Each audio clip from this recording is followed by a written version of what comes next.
Welcome to 108 Gates. We're going to have a starting point of the Divine Masculine and a Divine Feminine card and see what goes out from there. Current energy of when you come to this video, this reading. So here we go. Justice in the masculine area. Justice. There feels as though there's been an ongoing conflict.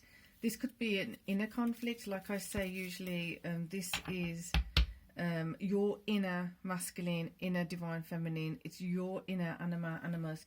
So it's looking within yourself and getting that harmony in your yin yang, getting that harmony within your own essence. So there's an inner conflict. There's a conflict which could also be manifested externally as well. So the thing is, the beauty of this is when you have certain conflicts that you also have that inner conflict with, you have the access to do the work within you. You have the access to shifting and changing the alchemy, the energies through alchemy within yourself. So utilising this wisdom, utilising this awareness with honesty, it is going to take some courage to be able to create those shifts and changes you want. Hanged Man. Okay, so like I said, there's some things that are within you that you can be aware of, that you may have been avoiding. It's like an ongoing conflict, like I said originally, and this ongoing conflict may be happening because some of the aspects of it, some of the things that is bringing up may be a little raw, a little sensitive. So to actually consider these things and to ponder about these things is quite difficult. Like I said, asking for courage. For some reason we're going to get another, there we go, Page of Wands. To get this Hanged Man to look at things differently, we need to be doing things differently. Take that step of courage. What is it going to take for you to take that step of courage? What even does that taking step of courage mean? So you got Seven of Cups. Seven of Cups is usually looking at there's all these options that seem available, that seem to be there for you, but there's some of them that are just not appropriate for you. So it's choosing the correct choices for you, but that also means dismissing or dismantling or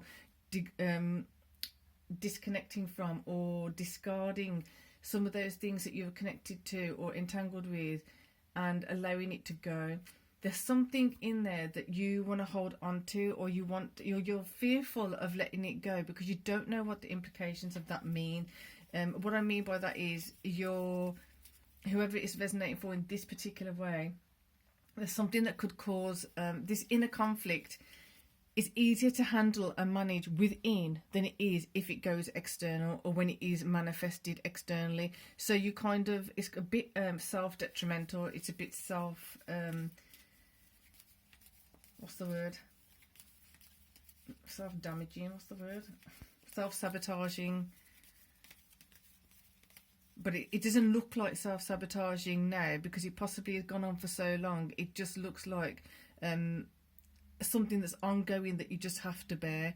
But it's now, with this Hanged Man, it's seeing that you don't have to just keep going the way you have been with this situation. You don't have to continue with things in this particular struggle. But it does mean that you're the one that has to do things differently. You're the one that has to take those steps of courage to look at it differently, to be with it differently. So it is going to ask for you to do that. Because in the masculine energy is definitely wanting to know more of the happiness. So interestingly, this energy was coming up really strong yesterday. I didn't do a reading yesterday, but if you look in the playlist for general readings, you pretty much see them all. There are quite a few playlists, and also there's a tuning fork playlist that you might want to check out if you're feeling that energies are stuck. You can use the whole playlist or specific ones if you can identify where the energy is stuck and utilize it in those chakra areas. So yesterday there was certain things around home. So when you're thinking of the word home or house, what kind of things are coming up? So all of those, if you didn't have the happiest home or the most idyllic home as you were growing up, or there's a certain time period when your home was disrupted or something was happening around the home that wasn't the ideal scenario, is going to those spaces now and looking at what do you want your home and your house to be like. So things like comfort, things like lifestyle, things like your level of security, your level of safety, your level of I said comfort, but it feels like there's other layers to comfort. So are you just getting by, or do you want another level of security and comfort? So when I'm saying comfort, I'm thinking, yes, there's a, like the Maslow's hierarchy of needs. Yes, I've got my needs met, and I've got food, and I've got shelter, and this, that, and the other. But now it's about refining it. So are there some things that you can be doing to improve the comfort, such as having higher quality food or different kinds of food, or having less of the detrimental food, improving your well-being, improving your comfort literally within the house and the home of your body. So it's going into that micro level, going into the other structures, as well as looking out externally to the macro. So there is a lot of micro macro happening here, internally and externally, and a lot of things which have manifested in a particular way because internally there's some unrest, there's some disconnect from your actual intention. So again, a few readings ago there was that thing around intention, and your intention actually having a lot more power to create change, having a lot more power to make things different to how they have been, and then focusing more so on where you want to be rather than where you have been and where you even possibly currently are now. The way, if we're not looking at the way things are now in a grateful space, and kind of it's like a stillness and looking around and thinking of all the things and looking at all the things and acknowledging all the things we can be grateful for, focusing on that and building from that point. That felt very interesting. So the Hangman, Page of Wands, support, and the Hangman supported by the Ace of Wands. That was like a very sharp that's it. Just build from here and go forward. As simple as that. So if we are dithering and delving into the past, if we're dithering and delving into places where we don't need to be going anymore, fear, anxiety, anxiousness, stress, worry, it's just not necessary. It's about coming in with the most inner peace that you possibly can muster, getting the courage built up, getting the courage satisfied, getting the courage to a point of it almost propelling you forward, it propelling you to the next step, the next stage, to the next incentive, to the next intention, to the next thought, to the next action. So it being the fuel of your wheel. Interesting image. It's like a water wheel. Like it's the flow of the water. It's not like if the water's still, it's still the amount of water, same water, but it's the fact that the water is moving, that it's creating the motion of the water wheel. So for example, if the emotions are stuck, the emotions are sad, and they've been kept stuck, they've been kept still, they've been kept stagnant because it was too fearful for it to be moving forward. It was too much for it to be held stuck inside any longer, because it's just becoming too much to hold, too much to bear. Therefore, the flow of emotion is inevitable. It's about having that flow of emotion with your consent, so to speak, with you allowing yourself to have that movement come, rather than it being enforced on you. And again, we got Four of Wands. I think we had Four of Wands yesterday. I'm not sure. Not yesterday, day before. Four of Wands, basically, so where we're looking at all these options that we have, and some of them are correct for you, some of them are not. It's about really taking an honest look of what do you actually want. So yes, at some point there may have been some things that we think, I need this, I need that, I want this, I want that. But looking at the nitty gritty of it all and really thinking, what is actually going to enhance the bigger picture of my comfort in my home, physically and also in your body, physically and emotionally and spiritually. So it's about really going into the home within your body. the home that you live in, and the home as if like on the planet, to your community, wherever it is you live. Like, who do you associate yourself with? Who do you connect with? Who are you connecting with that you want to clear, or you want to kind of be less connected to or less involved with? Where do you want to be heading towards? Focusing on that space. So your feminine space, your divine inner feminine space, is definitely wanting to go to the emotions which are empowering you, which are bringing up courage, which are of grace, which are of dignity and integrity, making sure that you're moving forward with integrity, making sure that you've got there's some reclaiming of autonomy as well. There we go. High Priestess. So this energy is really is strengthening as you move it forward. Like I said, if you have just a trickle of water with a water wheel, it's going to power the wheel in a particular way. But when you allow your true emotions to really run full force and flow full force, High Priestess is coming in to support that process and give you greater insight.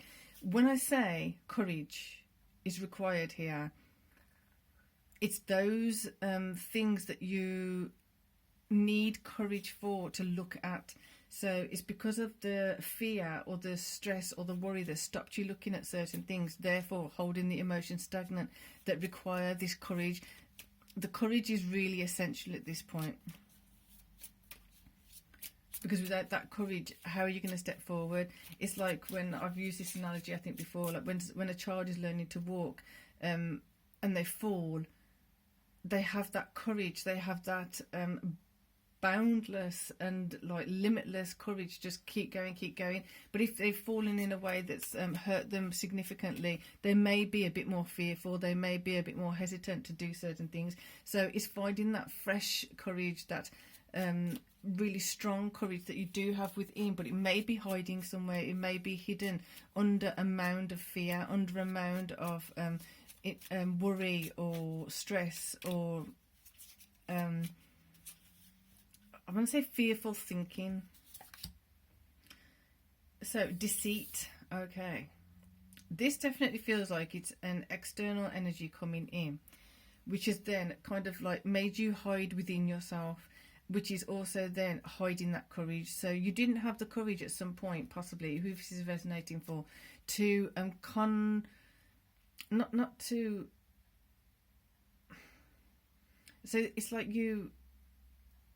whatever this external energy is, it could be a person, it could be a place, it could be a workplace, it could be whatever it is, a situation, the influence. It created a reaction in yourself to go within.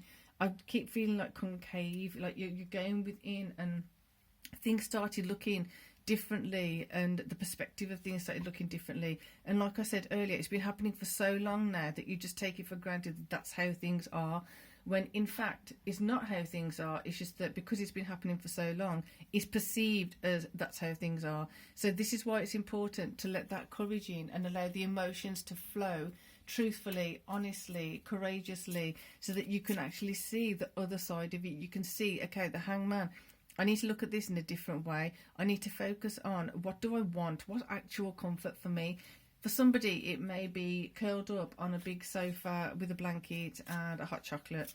For someone else, comfort may be having their own Pilates studio, or whatever it is. I don't know. You know what is comfort for you. You know what comfort means when you have that contentment, when you have that feeling of, you know what, there's stuff going on out there. And there's certain influences or whatever, but once I shut that door, I'm in my home. It's like shutting the door to yourself, not so that you're trapped in yourself, but that you're safe within yourself, and you're trusting of yourself, and you're content within yourself. So whatever this external force is, don't be surprised if it comes up again. And like I said, this feels like it's been extended from several, possibly decades. It's literally been coming up over and over again, this same battle, this same conflict, this same rigmarole, and you just haven't had the solution. You just haven't had enough courage. You just haven't had what it takes to actually contend with this. That's what I was trying to say earlier. So now it's possible to come in. Now it feels like it can come in. So you are able to support yourself. You're able to focus on your Four of Wands, your stability, what you need for stability. How are you going to get that? How are you going to problem solve? How are you going to find solutions? How are you going to adjust, adapt to make sure it happens instead of just retreating into self? And then you've got dreams. So making sure that you are holding on to those dreams that you may have let go of. You may have had the dreams and they were just crushed, or it just felt like they were wilting away and you gave up on them possibly at some point, or you may now be coming back into rejuvenation period with it. So look forward to that. Focus on forward. Focus on what comfort means to you, and let that start being the catalyst to build the courage to actually get and receive and be receptive to receiving that which is for your higher good. So interesting, I was going to put it here as you've got the Seven of Cups again. This is bringing attention, Seven of Cups with the Seven of Cups. This is bringing attention to there are definitely some things you think you want or you think you need that you might not actually need and want. Again, it's getting into those patterns of the things have to be in a particular way. And so being scared of shifting and changing it because it feels like the carpet could be pulled from with it beneath you. And you don't want that. You've probably been there before, and I can feel my words jumbling around. Two of Wands. So here, Ace of Wands, Two of Wands, looking at where do I want to go, the Page of Wands there. So I feel like these two wands is that wand and that wand. Doing things differently, doing things in a decisive manner, thinking it through and making sure that you're focused on your comfort, focused on what does contentment mean to me, what does security and safety mean to me, heading in that direction, letting your emotions flow in that direction, letting your emotions feel the exploration of that contentment. And here we go again, Ten of Cups. This is a great reading. It felt like it was a bit of a weird start. It's the challenge, that external source, that external force, that external thing that you just keep avoiding. It has a solution. The solution at the moment for this point is the courage. Build up the courage. How do you build up courage? How do you make sure that your courage is flowing correctly? So for those of you who may feel blocked energies, you might want to go to the playlist for the tuning forks and do your root, sacral and solar plexus chakra. Who knows, just do it all. It's usually great to just do a nice fine tune every so often. They're only short videos, so you will it won't take you too long, but there is a playlist that you can utilize for that. If you only have a few minutes and you really want to like just blast those energies through your root, your sacral and your solar plexus, and then possibly again solar plexus, sacral and root, literally getting those solidified low frequency negative energies moving, get them flowing out. It may bring some tears up, let the tears cleanse. It may bring up some rage or anger. You got a pillow, punch it. Safe and easy, safe and easy. Make sure you are doing what you need to do. Sometimes you just need to say those words that you've been holding in your heart and in your belly for so long and you haven't been able to speak it. There may be a lot of resentment here too, because when we're doing something to protect someone and then it comes back that that person doesn't actually understand the sacrifices we've made on their behalf, it's not their fault essentially. It's about how you are going to deal with it. How are you going to bring the courage in? How are you going to get this emotion shifting and say, well, you know what, I chose to sacrifice something. I thought I was doing a good thing. I was doing a good thing, if you were. But expecting something in return, it's not there. So it's a complex energy as usual, which is great on some level. Utilising this Venus retrograde energy, utilising Neptune and Venus going over the final degree of Pisces and the first degree of Aries. So with that, love, peace and love.